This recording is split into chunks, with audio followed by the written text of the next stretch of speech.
Welcome back to Windsor Chronicles, the podcast where we separate palace myth from royal reality.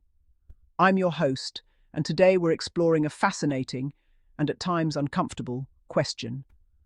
Why did Queen Elizabeth II show so much patience, understanding, and even forgiveness toward her so-called spares, Prince Andrew and Prince Harry?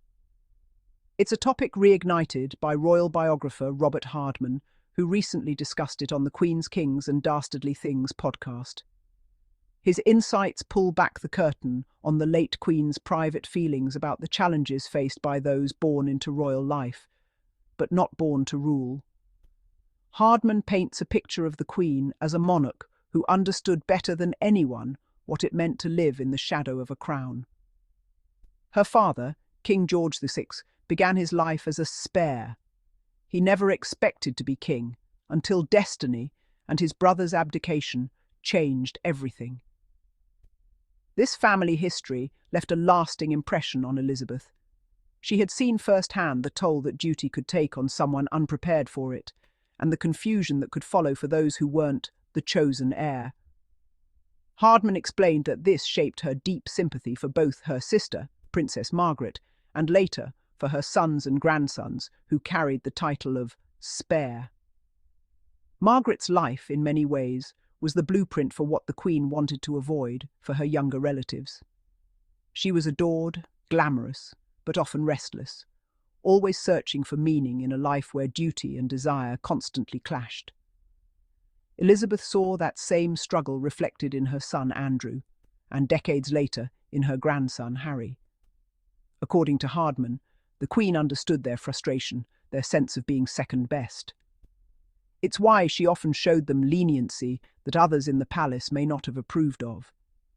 But of course, sympathy has its limits. In recent years, Prince Andrew's fall from grace has been devastating for the monarchy.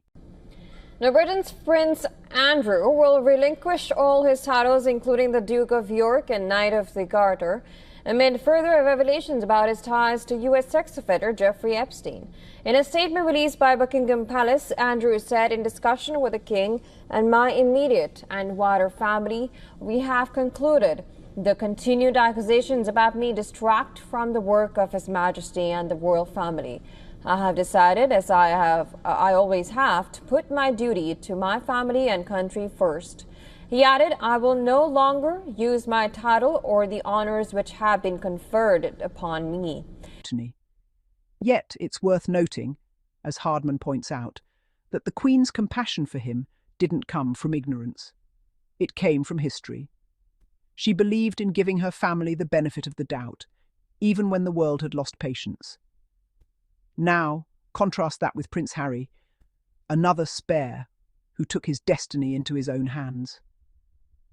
While Andrew's story is one of retreat and scandal, Harry's has been about reinvention and independence. Still, within royal circles, some draw an uncomfortable comparison between the two, as if leaving the monarchy and losing royal privilege were somehow equal. But as co-host Kate Williams pointed out in the same podcast, it's not the same. She said she has no sympathy for Andrew, but some for Harry, because his choices come from a place of conviction, not corruption. And she made an interesting observation. If Harry ever returned to royal duties, she believes he'd be welcomed with open arms. Despite everything, he remains one of the most popular members of the family.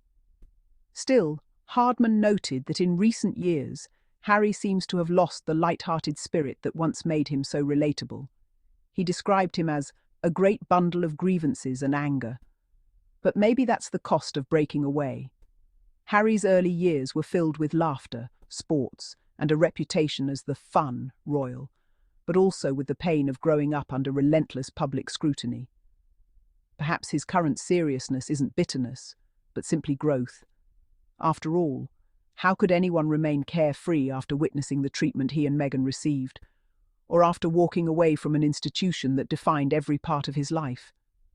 It's important to remember what Hardman's analysis leaves unsaid, that the idea of the spare isn't just about rank, it's about identity. The monarchy, by design, gives one sibling purpose and the other uncertainty. and history has shown that uncertainty often breeds resentment, isolation, or rebellion. Princess Margaret wrestled with it, Prince Andrew stumbled under it, and Prince Harry broke free from it. In many ways, Queen Elizabeth's compassion wasn't weakness, it was awareness. She understood the system's flaws because she'd seen them play out across generations. But as time moves forward, that system will have to evolve. The next generation, Prince William and his children, will face the same questions. How can the heir and the spare exist in a world that values individuality over hierarchy? And can empathy replace expectation in the royal family's future?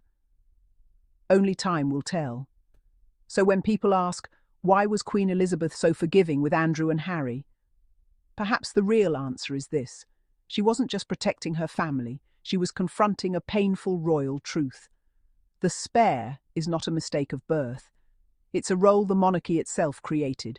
And as we've seen through history, it's one that comes with both privilege and heartbreak. Thank you for listening to Windsor Chronicles. If you enjoyed today's episode, don't forget to subscribe, share, and follow us for more deep dives into the royal world, beyond the headlines. I'm your host, signing off with one simple reminder. Behind every royal title lies a very human story.